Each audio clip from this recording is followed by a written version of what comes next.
Today, we've got one of the top minds in the whole world when it comes to ChatGPT, custom GPTs, Rufus, and more. And on this show, he's even going to give a special link of some of the private Amazon custom GPTs that he has exclusively for our Serious Sellers podcast audience. How cool is that? Pretty cool, I think.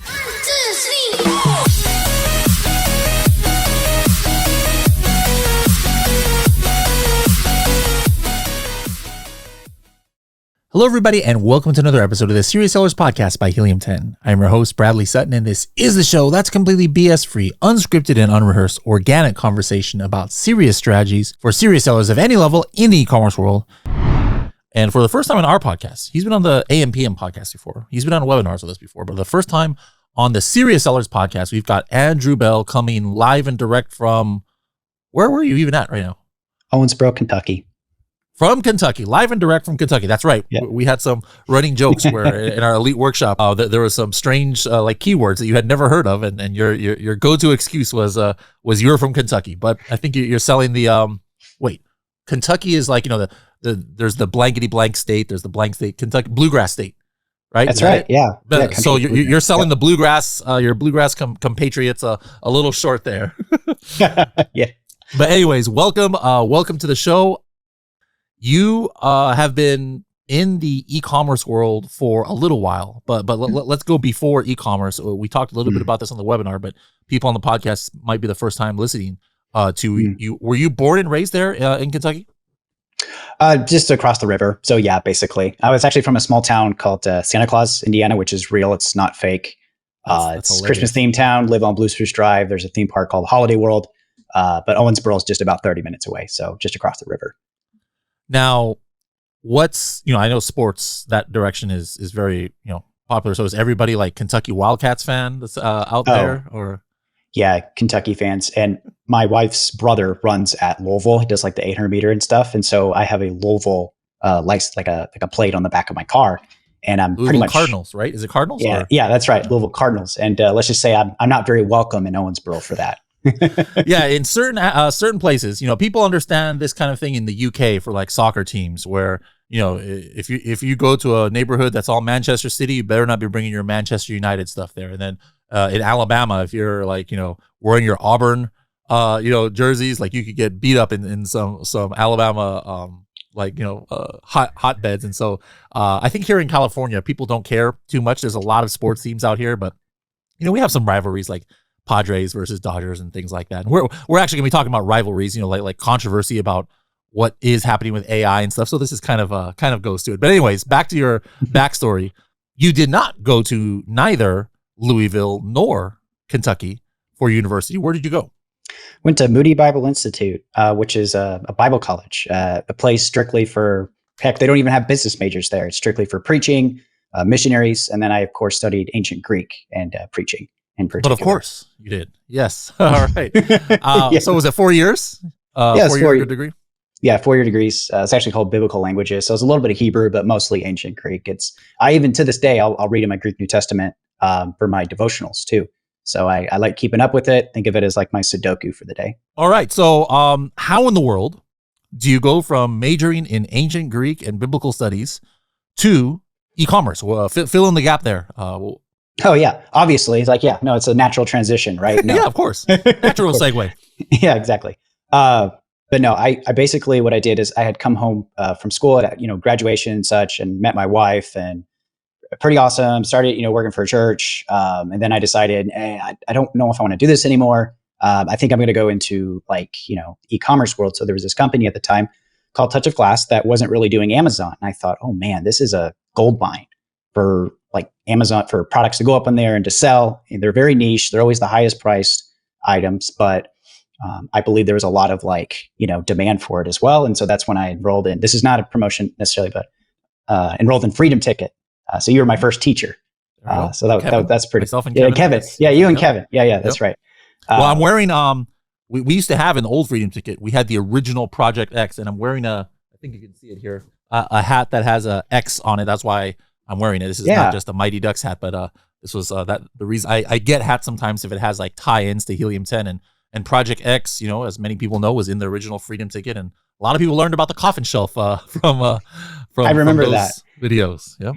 Hey, to this day, you still give that example. That I think Still that do. says I a mean, lot. it's still selling on Amazon. Relevant. 6 years later. Yeah, still active. Still the number one selling, or it wasn't for a time, but now it's back to the number one selling coffin shelf on Amazon. So this was a company that had a large catalog of products. They just weren't really optimized or weren't even selling, really well on Amazon. And so you came in and what were you able to do for them? I was basically able to take all their ASINs, so about 4,000 ASINs, and I basically started everything from scratch. I'm talking pick, packing, shipping, doing FBA, to learning everything on Seller Central, to doing building a brand store that eventually made $1 million out of the 7 million we made on Amazon annually. Within 4 years, I was able to get us there. And so yeah, it took, one of the things too, I guess it leads into this as well, is, Amazon listing optimization. Once, I went through Helium 10 and did all the training, I was the guy that was doing Cerebro, 30 times on every product. And that's just probably a minimum of what I would do. Right. And how long did that take? That's a lot of products to like make. Yeah. I'm assuming you're doing keyword research on all these products. You're editing, making the listing, maybe commissioning some other graphics. Is this a project that went on for like a couple of years, or how long did it take you to do all that? Oh yeah. I mean, hours, 40, 50 hours, like we just spent on things like that with listing optimization. But nothing was more fun than that. I would just sit back, if I go to a Starbucks and just literally do optimization, and just have a lot of fun. One day I remember I was doing Tiffany style table lamps, and someone was asking what I was doing. I was like, oh, I'm doing Tiffany style table lamps. And I was kind of showing what was going on. By the end of that day, I had 28 Tiffany style table lamps done for optimizations. And I kind of scaled the strategy for myself, where I used Magnet, used Cerebro, built keyword lists for every single product. So I had a unique keyword list for every product. Of course, I would reuse general things like metal wall art, let's say, and wall decor. And then if I was doing accent tables, even though I had a vintage accent table, I would still use the accent table list. So I had varying degrees of lists as well that I would apply. And this is back when I would just use Scribbles. This is before Listing Builder. If you remember Scribbles, I love using Scribbles. Scribbles could show you what keywords were used and what weren't. It doesn't have quite the same sophistication as Listing Builder, but nonetheless, I really like that. It's an oldie but goodie. Yeah, it is. It's tried and true. That's right. Now, were these Amazon lists, like these products, all 4,000 of these, did they exist on Amazon, but they were just like thrown up there, or they weren't even on Amazon at all? They were just on the company's website? Yeah, they weren't necessarily on Amazon. So you were basically doing it from scratch. It was like somebody who makes a brand new product. It was almost like you were doing 4,000 product launches then, as it were. Yeah, absolutely. Oh. Yeah. So if like we had a ton of Tiffany style table lamps, those are the ones that I would optimize. And I was kind of like a one-man, team. And of course I had departments at my disposal as well, because this was a very seasoned company as well. And everything we did was our exclusive. So we had no competition whatsoever in the buy box. So we had to compete with other products on price. And it came down for me, it came down to like, we have to show up over those people, because we have no other option, because they're going to go with the other product because much higher priced. So I had to. You're talking about competing products or distributors of the actual brand product that were on your piggybacking on your listing? No. So we did not have to compete on buy box. We had 100% buy box because they're exclusives, only ones in our listings. Right. I'm talking more people within our niche, competitors that we had. So per category, I would track about 10 to 15 different competitors. So for example, with metal wall art, we have like the largest collection of metal wall art possibly on the planet. I know we do on Amazon for sure. And everything is, handcrafted steel, all that stuff, and all sorts of different themes. And so I tracked all the competitors related to that. And we were always the highest price item in there. But one thing I noticed is our keyword research was always better. And that made us stand out over others. And that's why we still sold. Yeah. Sometimes people are like, oh no, I don't want to get into this niche. Everybody's so low price. Well, it's not always a matter of playing the price game. There's some niches where you actually play the price game, or playing the price game means opposite of what you would think it does. It means like you should be the highest price, like people in the baby category. There's a big niche for like, there's parents out there like, no, I want the best for my newborn. I'm going to go buy some cheap, I don't want to be that parent that buys the $8 stroller, give me that $80 one, So it's not always about Amazon success. Is not always about fighting like, Chinese sellers as some people think, or sellers from factories in India or wherever, where they're barely breaking even. No, you don't have to play that. You don't have to play that game. Okay, interesting. So, I think another takeaway is, for all you listeners out there, maybe you guys have been long-term listeners of the podcast, and for whatever reason, you haven't started selling on Amazon yourself. Andrew's path is very similar to my path. I actually, before I started selling on Amazon, I was a consultant for others. So if you take in a lot of knowledge, even without selling your own product, that doesn't mean the only application of what you guys have learned in Freedom Ticket or this podcast or other places can only be applied to your own brand. Become a consultant. You know, like Andrew made a career out of helping other companies and even getting employment for, you know, putting it into practice without ever having sold his own product. So that's a very, very viable path. Thinking about selling on TikTok Shop? Or maybe you are already in it and you're ready to scale. Unlock all of Helium 10's brand new TikTok Shop tools with our Diamond Plan. Everything from bulk Amazon to TikTok listing conversions to instant Amazon MCF fulfillment. Best of all, you use the code TT10 to get 10% off Diamond for 6 months, even if you've used a coupon before. So go ahead and upgrade and let Helium 10 do all the heavy lifting for you, so you can focus on what really matters. For more info on our new TikTok Shop offerings, visit h10.me/TikTok. I'll see you there. Now, after, you know, being all in the game, as it were, at what point did you start getting obsessed with all things AI? Well, as soon as my wife actually introduced me to ChatGPT, and she had been talking about it. She's a content creator. This would have been November 2022 when it launched, and she was like right on it. And I'm like, oh my gosh, she seems like she's always ahead of me, teaching me things, you know. But yeah, I basically the message limits just went up and up and up, and I just kept, you know, hitting those limits every single time.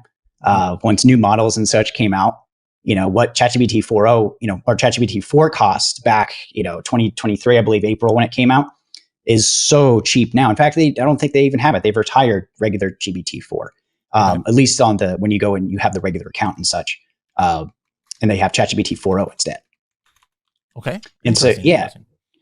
So I definitely got interested doing that. And so then that led me to think, oh my gosh, how can I apply this to my job? How can I scale already a robust strategy that I have for listing optimization with keyword research, marry the two together and create a prompting philosophy that would back all of this. And this was well before. You're probably GPT. wishing you had it before you started those 4,000 listings. Huh? But because of that, I was able to develop a really good prompting philosophy. I was able to use those SOPs and such and put them into a type of logic that would scale listings for other sellers in a way that was both keyword rich, but also narrative style, like driven. So like built to convert as well.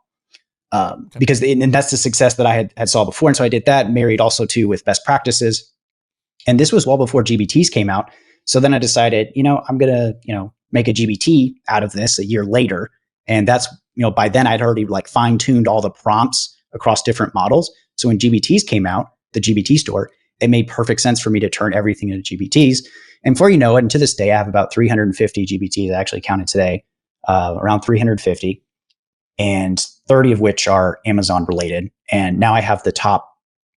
When I looked only at last, 30 out of 300 are Amazon related. Yeah, only. Well, if explicitly Amazon, yeah. All the others are like for fun stuff. Like for example, I think I told you about the poetry GBT. I knew about the poetry because you got the #1 poetry custom GPT, and right. Yeah. Yeah, it's actually funny too. I actually have the #1. You wouldn't think this #1 pregnancy GBT too. You're thinking how? Well, when my wife was what pregnant, does it do? well, I had twin girls, and so I coordinated when I was, you know, we had to go into the office frequently for her to get like looked at and stuff even more because if you're twins, it's high risk pregnancy. Anyways, I coordinated with all the OBs there and like shared my passion for AI and stuff and like got their consultation. You know, out of like, let's say the 10 times that I was there, I really made use of that because when you have OBGYNs in like more critical care unit type stuff, you get, I think like the best ones. So I was able to use that, put them into like a really good knowledge base, like use what they had and put in a really good knowledge base and create a really good GBT, which is actually my highest rated GBT, 4.8 out of 5 stars for 200 ratings and reviews. So it's backed up by a significant amount of data, which is cool. So I did that. I had a passion kind of doing it for everything, you know. So okay, well, while we're on this topic, there are some people who might have some misconceptions about AI or not they're new to it. They don't know how it works. And they might have some initial negative reactions, such as like, oh, I tried it for the first time and I asked it about me and it like made up some stuff. Or maybe somebody has seen, you know, asking ChatGPT about Amazon SEO, and it's making up nonsense that literally doesn't exist, like the Amazon A10 algorithm and stuff like that. So like, how can I trust AI and stuff? Like, this is my Amazon listings. How in the world can I trust, my business to this thing that makes mistakes? And so, first of all, we're gonna talk a little bit. You're an expert on how to use AI in a way that lessens the number of like mistakes, hallucinations, whatever you want to call it. But in the first place, why do things like that happen? Like why is ChatGPT talking about an A10 algorithm that literally doesn't exist? I know the answer to this, but there might be people that are out there that don't know. So you can probably explain it better than me. It's because when the AI is trained over time, it's trained on the articles that have been written at the time. And A10 was a way to use to boost themselves in the search ranking because everybody was searching for it. Because it sounds really good. Like, oh, the next model, we're going to type in A10. And so tons of articles started coming out. Well, by the time recently, when that happened, it was already trained on all those articles that said A10. So AI really thinks that A10 is like the most important thing. And even when you search for it, it'll actually default to that until you press it.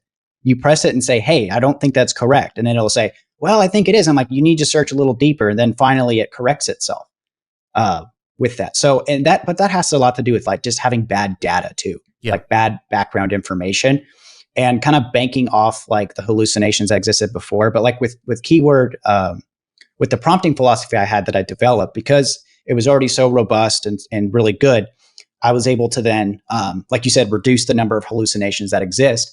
But when I was using Helium 10, that gave me the trust that I needed to go forward and create the best listings possible. Yeah. So what you shouldn't do when you're looking at my GBTs is say, I don't need Helium 10. No, if anything, you need them more than ever, right? Because let's talk about that a little bit, not just about Helium 10, but if somebody just used your free, and by the way, everything that Andrew is talking about today, poetry, GPTs, I guess the pregnancy one, all this stuff is free. He does this for fun, kind of, and out of kindness of his heart. But if you went and found one of Andrew's 30 Amazon GPTs, whether it's listing optimization or whatever, and don't connect it to anything, it's not terrible. It's going to give some decent information. It's going to write, it can write a decent listing, but why wouldn't it be fully optimized? Like, first of all, Helium 10's database is not open to the world, let alone GPT or OpenAI. So what is ChatGPT basing a listing on? Because it's obviously going to be based on keywords no matter what. Keywords make up a listing. Since it's not connected to Helium 10, and if somebody doesn't put the right keywords in, where is it even getting the keywords? Is it like Google? Is it just like common sense or what? Yeah, I think it's a mixture of both. If you don't have it use the tool of search, typically it'll just kind of, like you said, make it up on its own. You can tell when it's like kind of bullcrapping. You guys are like, no, that's not true. But if you don't know better, it's like, and you're just starting on Amazon, you think, oh, this is good. And even if you search, it's giving you, hey, top 10 keywords for Google. And then it uses ones from Google's top 10 from Walmart, bring in Walmart. Oh, these are the top 10 from Amazon, but it's not even in your category, So it's like, it doesn't have enough intelligence to know that, because when it's writing it, it doesn't have your proprietary data, for example, or Amazon proprietary data to back it up. So it has to rely on something else. And because the number one like policy really for ChatGPT for OpenAI is to assist the user and give something useful to the user no matter what, it'll go behind, like behind your back and make you think very confidently that these are the keywords that are going to help you show up. Yeah. So like, again, there's, I'm not going to try to BS people out there, but unless Helium 10, which we're not going to do, opens up our entire billion-dollar database to the world, including AI, or unless Amazon all of a sudden makes, which it's not going to, makes search query performance available to be crawled by AI and opens up brand analytics to everybody, what are you always going to need to pair with the use of AI? Whether we're talking product research, whether we're talking keyword research, whether we're talking listing optimization, what is the limitations of AI in this world that we live in, where a lot of data sources, be it from Amazon or other places, are gated? Yeah, data is limited to the amount of information someone's willing to disclose through their own source that's not gated, right? That no paywall exists. And that kind of depends. But if you're willing to provide the information from Helium 10, plug in the keywords and have it trained on that, and then it memorizes that, that's a good thing. However, you don't want to rely strictly on their memory, because sometimes they'll hallucinate with multiple things. It can be worse for hallucination. They start combining hallucinations from before with real data, and then make wrong, hallucinating, interpretations and whatnot. So when you marry the data, keyword research that like you've done through, or let's say this a workflow, because it's not just about, you asked about like what you should be doing if you don't want AI to hallucinate as much. You need to be mimicking real world workflows that actually produce something that's good, because otherwise AI is going to assume a framework that might not even be relevant to your niche, right? And what you need is you need a workflow that's best practices from the industry, because even though Helium 10, let's say you're not paying for Helium 10, let's say you're not paying for another one, even though that they still come out with articles that talk about like how to do keyword research nonetheless. And applying those methods is a significant way to reduce the number of hallucinations and to give you a better answer. But what makes it even better is having the actual data behind the framework itself and the workflow there. That's where you get the holy grail of all optimizations, is when you have a superior prompting logic behind superior data going forward. Yes. And in this case, we're talking keyword research, product research, and the like. It's like the old adage, garbage in, garbage out. And then whatever the opposite of that is AI can only work with what it can work with. And it does a darn good job, even if you don't give it anything. It's better than like, just, hey, let me ask Google something that, has no idea about. It has so much more data in it than like, what people are used to with using Google and stuff, but it's limited with the ability. So like, there's nothing wrong with doing product research on there for like, hey, what's trending out there? But is that going to give you the best Amazon, knowledge? No, like here, I just did, let me share my screen here. I just did an example right when you were talking here about, I asked ChatGPT, what are the top selling wooden egg trays on Amazon? Right. So it gave just some random like answers here. And then I clicked on each of these links. And first of all, it's not even showing me wooden egg trays. These are like the stackable egg racks. I also sell one of these. And these aren't necessarily the top selling ones. Interestingly enough, it says based on customer reviews and popularity, like, well, it would not know anything about popularity, per se. But here's the search for wooden egg tray. A lot of those don't even come up here. And our product, here's one of the Project X products right here, is one of the top selling ones. And it's nowhere on there. Now, what could have changed this is if I had downloaded like from maybe Amazon Product Opportunity Explorer, some click data of all the stuff that say wooden egg tray. If we're talking Helium 10, I could have gone to Blackbox, typed in wooden egg tray, downloaded the CSV file that has all the sales. And now if I say the same exact question, I probably could do that right now, but I'd probably take 5 minutes, so I'm not going to do it. But if I say, what are the top selling wooden egg trays on Amazon? Here's the file of the data of what's going on. It would tell me exactly the top 5, ones that I'm looking for. So again, it has to do with the data that you put in. And personally, I don't think there's ever going to be a world where it's just going to be able to function on its own when we're talking about different marketplaces that have proprietary information. What's the best ones from Shopify or Google? Who knows? Maybe that one. Like there's public domain information about what's the most searched pages and maybe how many pages are viewed. It's not as private as like Amazon or Walmart.com or TikTok Shop. But guys, stop thinking you could just replace. Oh, I don't need search query performance anymore. I've got ChatGPT. I don't need Helium 10. I have ChatGPT. There's never going to be a world where you don't need to augment it with data. Now, along the lines of the hallucinations in general, maybe if you can share your screen, and if you can give, we'll try and describe this as much as we can for those who are listening, like on their morning run to work or something. Morning roll. I hope you're not running to work. Your morning jog before work, or we'll try and verbally describe it for you. But can you give some examples and tips on how people can use ChatGPT in general or with Amazon related tasks that will help give them better results? Because this is something that you are super good at.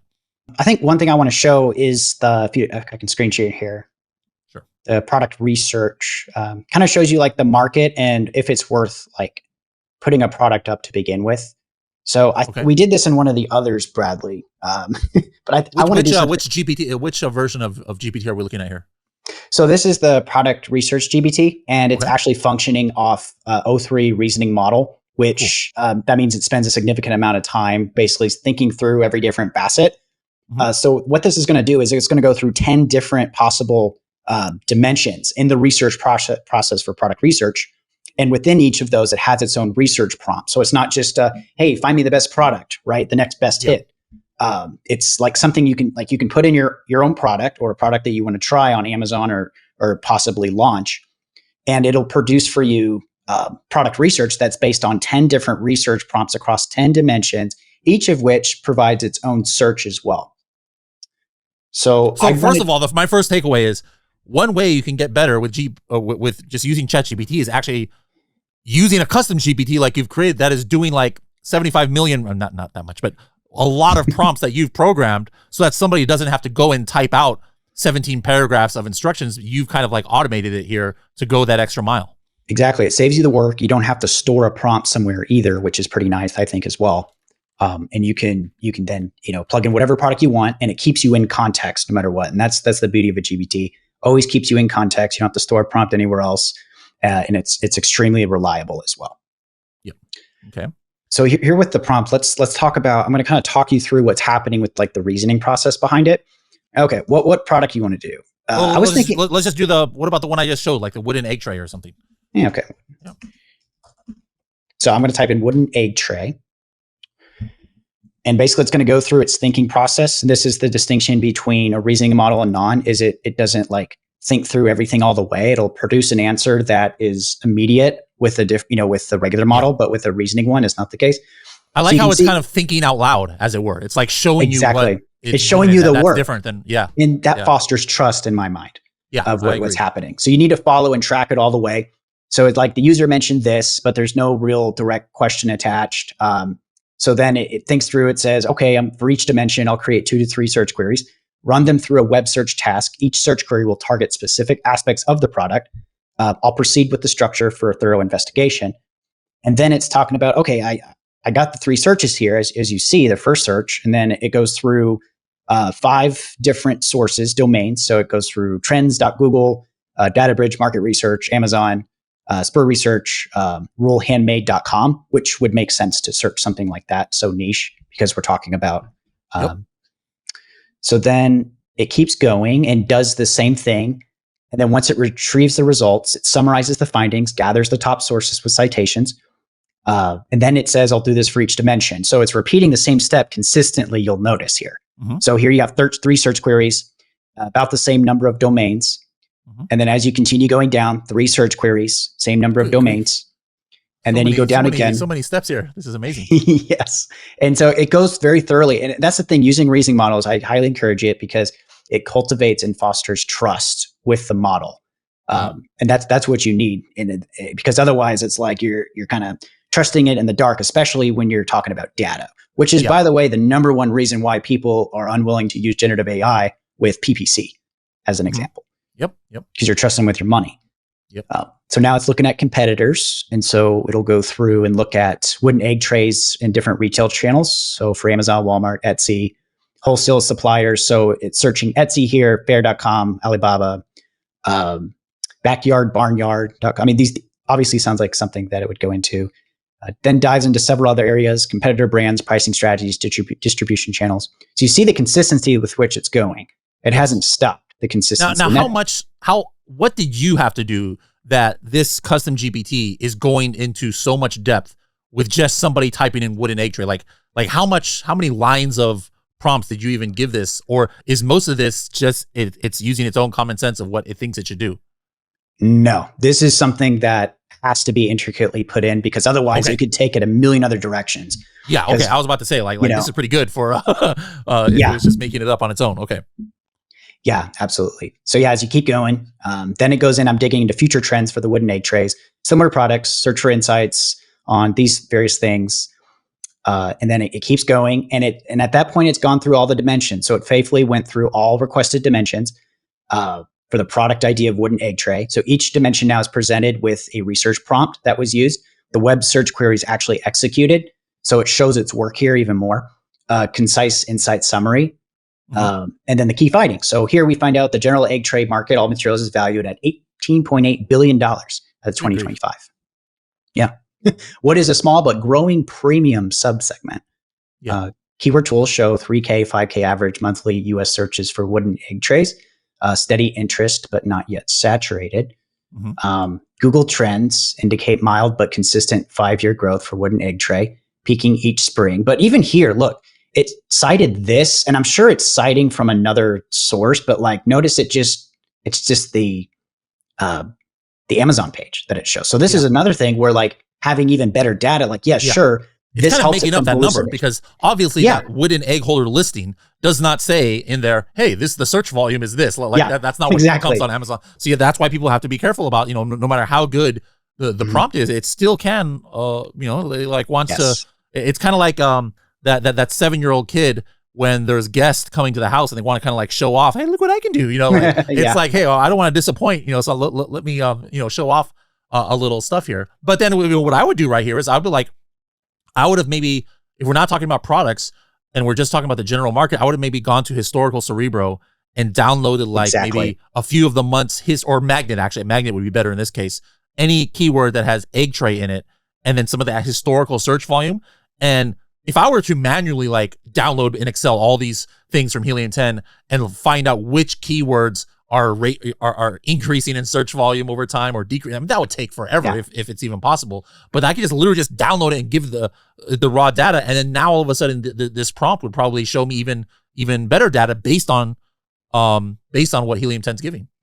Absolutely, way better data. I would argue. Yeah, absolutely.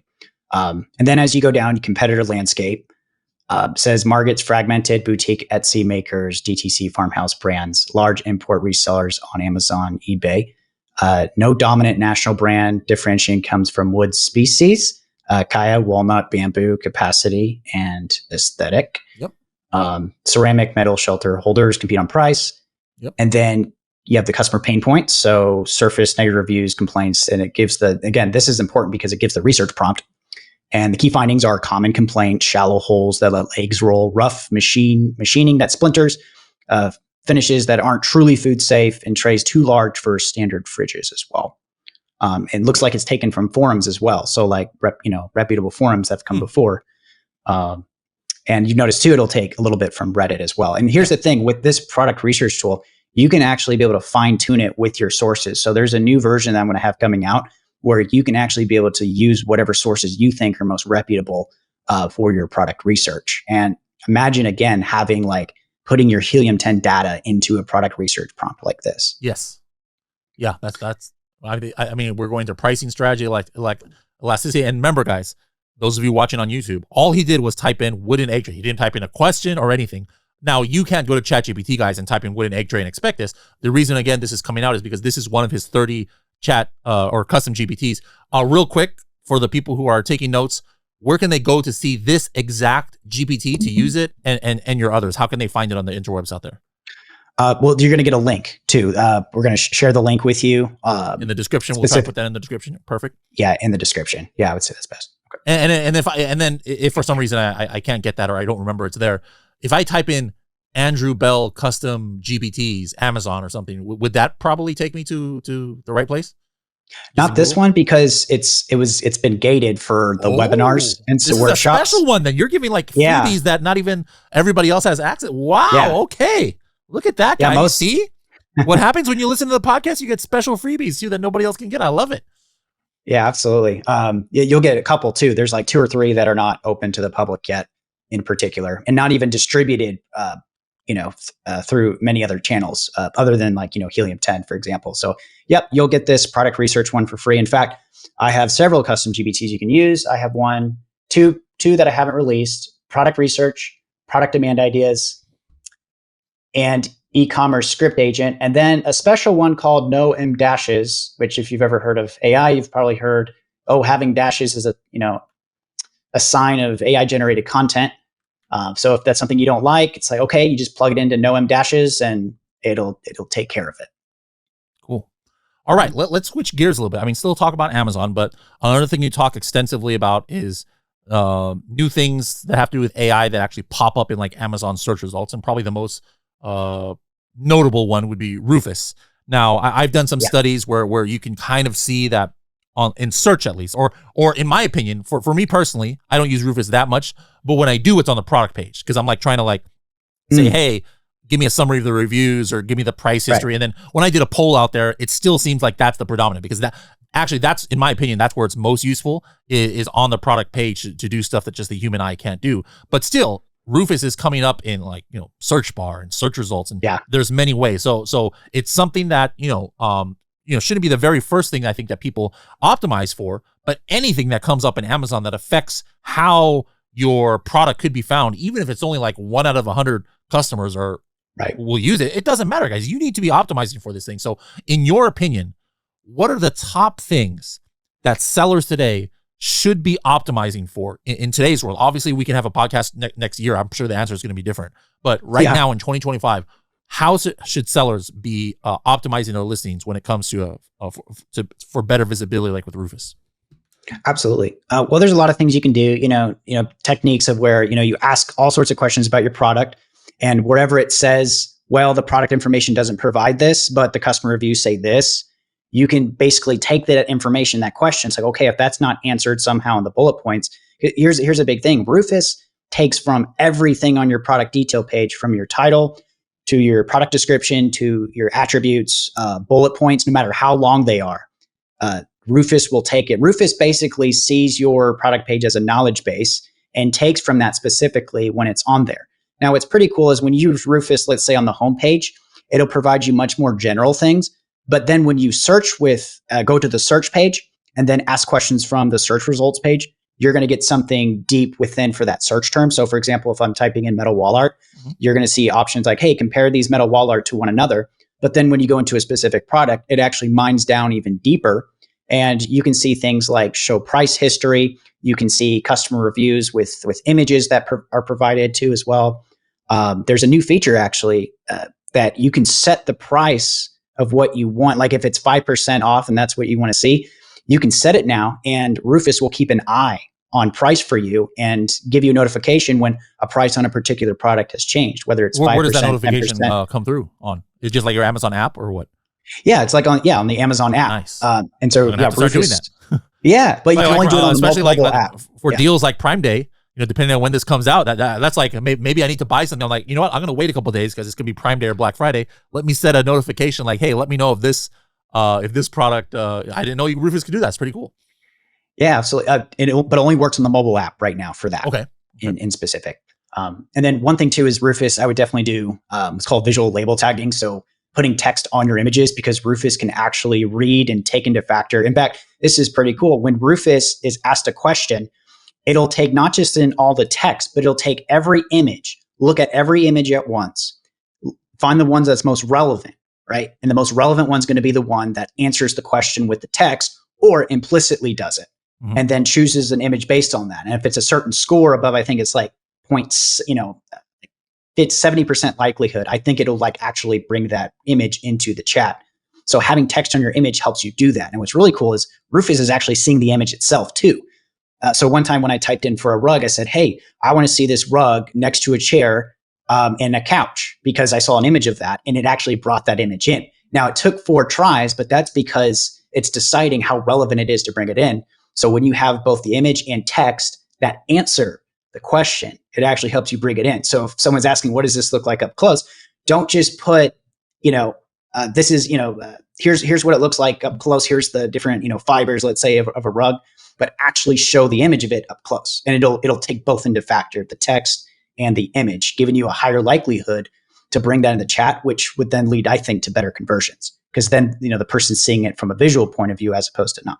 Yeah. Okay. That's good to know. Now, I've given examples, I think, on this podcast, or at least on stage before, where one of the things, mentioned is making sure that the questions are answered in the correct way and in a positive way for your company and your own listings, right?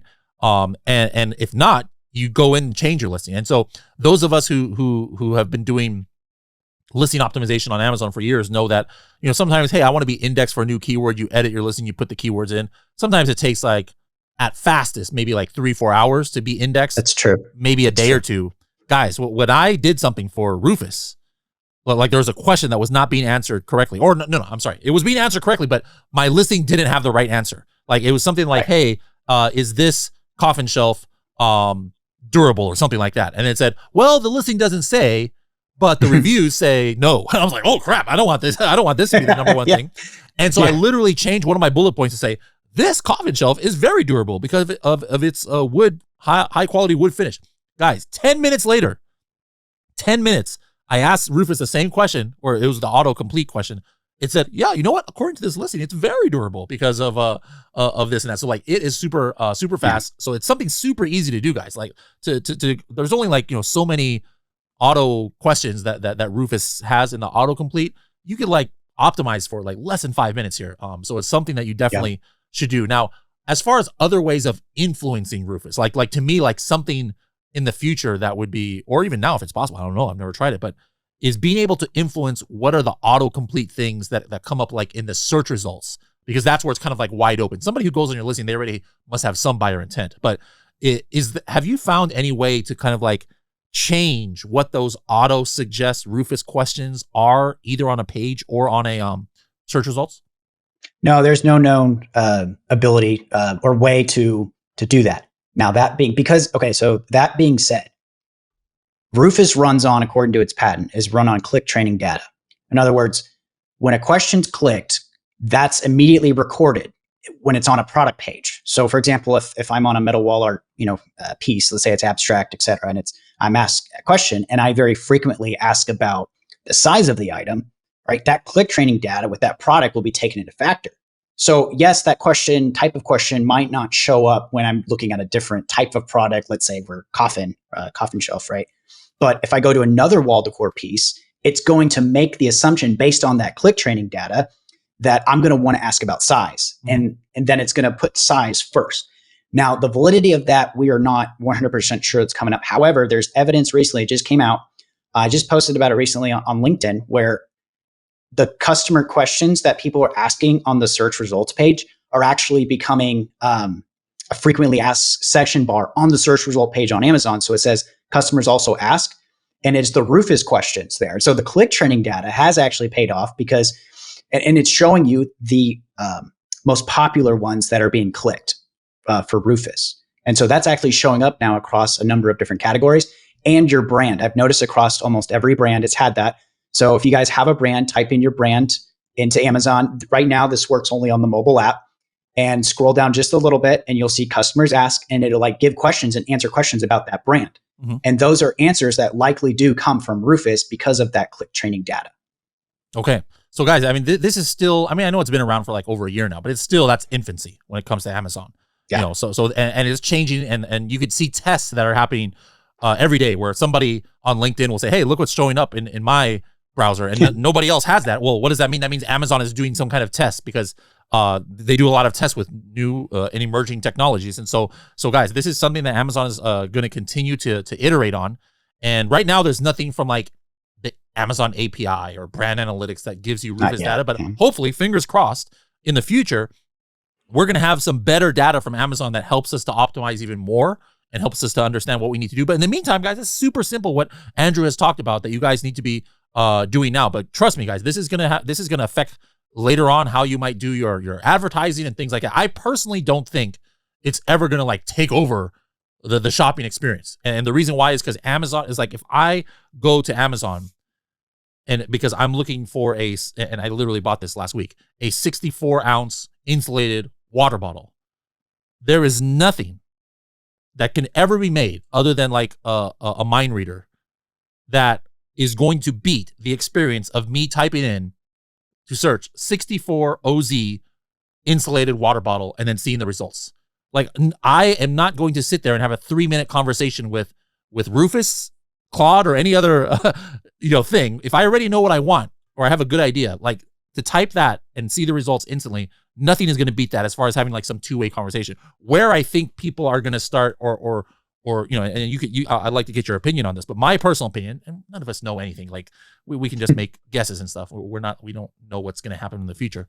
But my opinion is the thing that AI in Amazon or in general is going to change the shopping experience on is traditionally, if you don't know what you want, the traditional path is, hey, let me go to Google or Bing or whatever and start doing research on it.